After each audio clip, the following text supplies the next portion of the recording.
bölgesel dengeleri etkileyebilecek uluslararası bir sorun haline gelmiştir. Gelinen noktada Türkiye girmesinin son derece önemli olduğu aşikardır. Suriye Kürtleri ile sağlıklı zeminde bir araya gelmek, Şam yönetiminin Suriye Kürtlerinin varlığını ve haklarını anayasal güvence altına alması önem arz etmektedir. Kürt meselesi konusunda Türkiye'de fikir yürütmeyen hiçbir fert yoktur. En küçük yaştan en yaşlı insanına kadar herkesin gündemindedir ve bu konu konuşulur, çözüm önerileri sunulur. Bütün siyasetçiler, devletin bütün kademeleri, uluslararası güçler, işte Fransa'sı, Almanya'sı, Amerika'sı, Orta Doğu ülkeleri, Rusya'sı, Çin'i, herkes elini bir şekilde Kürt meselesinin içine koymuştur. Fakat bu mesele en fazla bizi ilgilendiren bir konudur. Çünkü şu cümleme dikkat edin, her zaman söylüyoruz, Orta Doğu'daki oyunları bozmak istiyorsanız veyahut da yeni oyun kurmak istiyorsanız Türk-Kürt-Arap kardeşliğini inşa etmeniz lazımdır.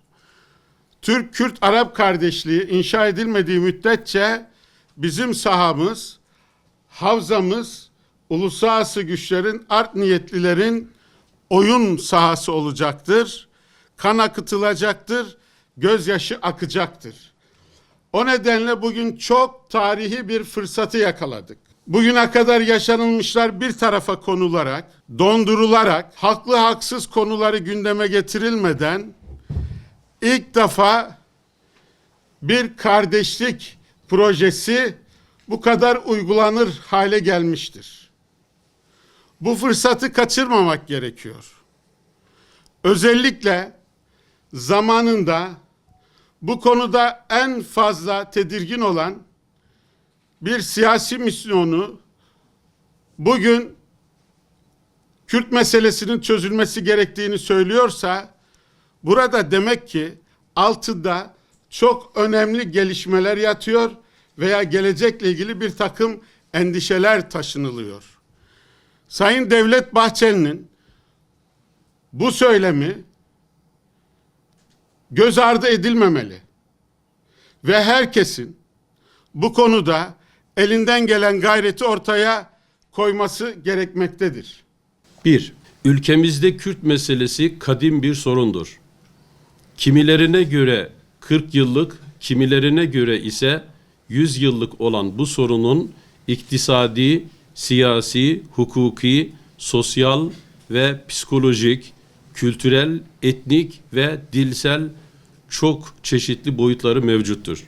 Sorun dönemlere bağlı olarak Şark meselesi, Doğu meselesi, Güneydoğu meselesi, Kürt meselesi, Kürt sorunu, feodalite sorunu gibi farklı şekillerde isimlendirilmiş, kimi zaman meselenin terör boyutu, kimi zaman kimlik boyutu, kimi zaman da sosyoekonomik boyutu öne çıkarılmıştır. 3. Türkiye'nin en köklü ve derin sorunlarının başında gelen Kürt meselesi zamanla toplumun bütün kesimlerinin gündemine girmiş, bu soruna yönelik hemen her kesimin bir yorumu, tanımlaması, değerlendirmesi ve varsa çözüm önerileri ortaya konulmuştur. Bu açıdan Kürt meselesi geniş bir tarihsel arka plana, derinlikli ve yoğun bir müktesebata sahiptir. 4. Kürt meselesi son dönemde Türkiye dışında yaşanan bölgesel gelişmelerden bağımsız değerlendirilemeyecek şekilde uluslararası bir boyut kazanmıştır. 7 Ekim 2023 Aksa tufanı sonrası Orta Doğu'da oluşan yeni dengeler ışığında Orta Doğu coğrafyasında yer alan tüm Kürt fraksiyonların Türkiye ile ortak zeminde buluşması gerekliliğini bütün taraflar olumlu bir bakış açısıyla değerlendirmektedirler. 5. Orta Doğu'daki genel çatışma ve huzursuzluğun farklı aktörlerden kaynaklandığını düşünsek de sorun aslında tek orijinlidir. Dolayısıyla Kürt meselesi, Filistin meselesi, Suriye'deki gelişmeler, Irak'ın istikrarı gibi konular birbiriyle ilintilidir.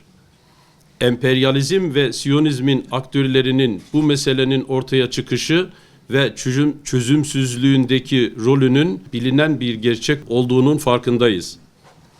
Bu noktada küresel güçlerin bölgesel hegemonyasına ve bölge halklarının kanı üzerinden kurulan kirli oyunlara özellikle dikkat çekmek gerekmektedir. Ayrıca çözümün asli muhatabının bölge devletlerinin uyguladığı siyaset ve bu devletlerin bizatihi kendisi olduğu unutulmamalıdır. 6. Kürt sorunu başta ulusal bir sorun iken günümüzde bölgesel dengeleri etkileyebilecek uluslararası bir sorun haline gelmiştir. Gelinen noktada Türkiye'nin Suriye Kürtlerinden hiçbir grubu dışlamadan müsbet ve yapıcı bir ilişki geliştirmesinin son derece önemli olduğu aşikardır. Suriye Kürtleri ile sağlıklı zeminde bir araya gelmek, Türkiye'nin içerideki çözüm sürecine ivme kazandıracağı gibi dışarıdaki bölge siyasetinde de gücünü tahkim edecektir. 7. Suriye Kürtlerinin yeni oluşan Şam yönetimi ile yapıcı ilişkiler kurması ve Şam yönetimi içinde yer alması gerekirken, Suriye'deki Kürtlerin Suriye'nin bir parçası olduğunu da yeni yönetime kabul ettirilmesi gerekmektedir. Bu konuda Şam yönetiminin Suriye Kürtlerinin varlığını ve haklarını anayasal güvence altına alması önem arz etmektedir. 8. Yeni gelişen süreçte Türkiye, Suriye'de ve Irak'ta yaşayan Kürtlerin de yüzünü olumlu manada Türkiye'ye döndüğünü göz önünde bulundurmalıdır. Orta Doğu'daki tüm Kürtlerin sorunları Türkiye'yi her anlamda etkilemektedir. Bu sebeple Türkiye'nin bütün Kürtlerle diyalog ve işbirliğine dayalı bir siyaset izlemesi gerekmektedir. Türkiye'nin Orta Doğu'daki Kürt halkının sorunlarına da kardeşçe ve adilane yaklaşması ve çözüm geliştirmesi gerekmektedir. 9. Türkiye'de siyasi olarak Kürt meselesinde gelinen nokta ve terörün son bulmasına yönelik çabalar ülke için tarihi adımlardır. Kürt halkının da bu tarihi süreçte net bir tavırla Türkiye'nin bölge halkının ve adaletin yanında yer alacağına şüphe yoktur. 10. Kürt meselesinin çözümü, Türkiye'de iç cephenin güçlenmesini sağlayacağı gibi ekonomik istikrara da katkıda bulunacaktır. Bu meselenin çözümü dışarıdan Türkiye'nin iç siyasetine müdahaleyi de önleyecek, Türkiye'yi zayıflatmak isteyen dış güçlerin kirli oyunlarını bertaraf edecektir. 11. Türk alimleri ve medreseleri geçmişten günümüze Kürt meselesinde devletin eksiklerini ve yanlışlarını dile getirmekten imtina etmemişlerdir. Kürt halkı, alimleri ve medreseleri sorunların silahla çözülmesini hiçbir zaman tasvip etmemişlerdir. Şiddetin bir yöntem olarak kullanılmasına her zaman karşı çıkmışlar ve sorunların barışçıl ve diyalog yoluyla çözülmesinden yana tavır almışlardır. 12. Kürt meselesinin çözümü PKK tartışmalarına kurban edilmemelidir. Meselenin silahlı krize tahvil eden sebepleri ortaya çıkarılmalı ve çözüme kavuşturulmalıdır. 13. PKK'nın silah bırakması ve çatışmaların bitmesi ülkemizde Türk ve Kürt vatandaşlarını birbirlerine daha fazla yaklaştıracak, kardeşliği pekiştirecek ve tarihi birlikteliği tekrar güçlendirecektir. 14. Türkiye Cumhuriyeti sınırları içerisinde yaşayan Kürtlerin kahir ekseriyetinin Türkiye'den ayrılmak, bağımsız bir devlet kurmak gibi bir talepleri yoktur. Dil ve kimlik sorununun çözümü ile Kürt vatandaşların devletle olan bağları güçlenecek, kendilerini bu ülkenin asli unsuru olarak göreceklerdir. Halkın tüm kesimlerinin Türkiye'ye olan aidiyetleri daha da sağlamlaşmış olacaktır. 15. Dil ve kimlik problemi Kürt meselesinin en önemli başlığıdır. Bu başlığa dair sıkıntıların anayasayla giderilmesi durumunda sorun büyük oranda çözülmüş olacaktır. 16. Ana dilde eğitim hakkı gerek evrensel hukuk normları gerekse demokratik normlar bakımından bir insan hakkı olarak görülmelidir. Dil hem bir iletişim aracı hem de bir kimliktir. Ana dil ise bireyin kişiliğinin bir parçasıdır. İnsanın ana dili ile karakteri ve davranışları arasında sıkı bir ilişki vardır. Birçok etnik grup kendini dil üzerinden tanımlamaktadır.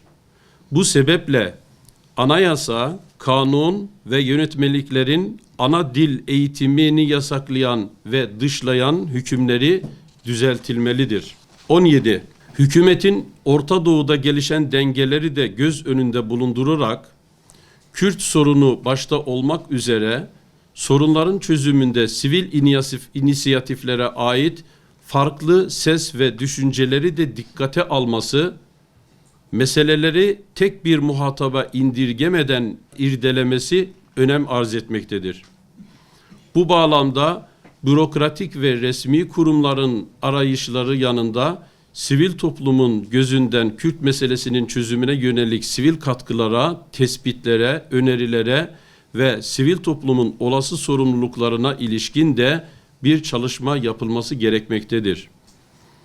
18. AK Parti'nin 2005 yılından itibaren başlattığı çözüm denemelerinin İslami camianın Kürt meselesiyle ilgili yoğun vurgusu ve çözüm öneriyle ilişkili göz ardı edilmemelidir.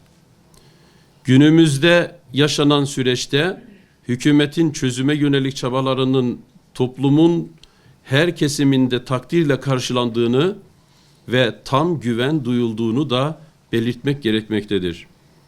19. Türkiye halkının çözüm sürecine olan inancı tamdır ve halk kararlı bir şekilde devletin başlattığı yeni süreci desteklediğini ortaya koymaktadır.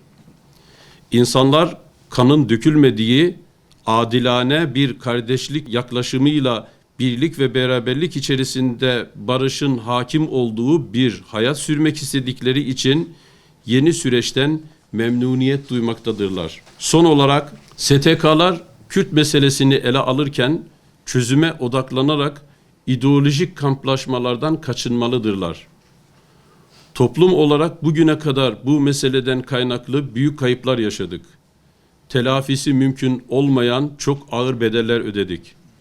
Hal böyleyken bütün sivil toplum kuruluşları ellerini taşın altına koymalı, sorumluluklarının bilinciyle hareket etmeli, sürecin başarısı için katkı sunma görevini yerine getirmelidirler. STK'lar Kürt meselesinin çözüm çalışmalarının toplumsallaştırılması ve tüm tarafların barış, kardeşlik ve adil bir tutum sergilemesiyle katkı sunulması konusunda üzerlerine düşen görevleri yerine getirmelidirler.